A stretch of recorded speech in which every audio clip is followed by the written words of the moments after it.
জমে গেছে ৩৮তম টোকিও আন্তর্জাতিক চলচ্চিত্র উৎসব। লাল গালিচা থেকে সিনেমা হল, মাস্টার ক্লাস থেকে টিফ লাউঞ্জ, সবখানে এখন শুধু চলচ্চিত্রেরই জয়গান। বিশ্বের নানা প্রান্তের চলচ্চিত্র প্রেমী, নির্মাতা, তারকা আর সমালোচকেরা একত্র হয়েছেন জাপানের এই ঐতিহ্যবাহী আয়োজনকে ঘিরে।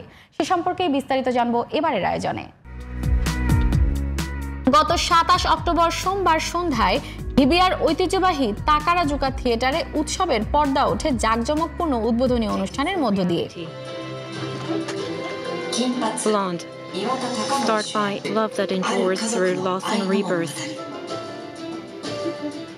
১৬২ মিটার দীর্ঘ লাল গালিচা ধরে হেঁটে যান বিশ্বের বিভিন্ন প্রান্ত থেকে আসা ২০০ শতাধিক চলচ্চিত্র ব্যক্তিত্ব।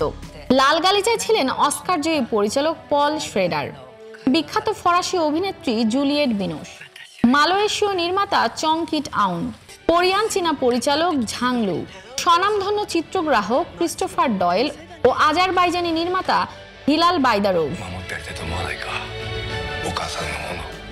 জাপানি চিত্রাঙ্গনের প্রতিনিধিত্ব করেছেন অভিনেত্রী তাকিওচি কুমি, পরিচালক ফুকাদা কোজি, নাকাগাওয়া রিউতারো, সাইতো কিয়োকা সহ আরো অনেকে।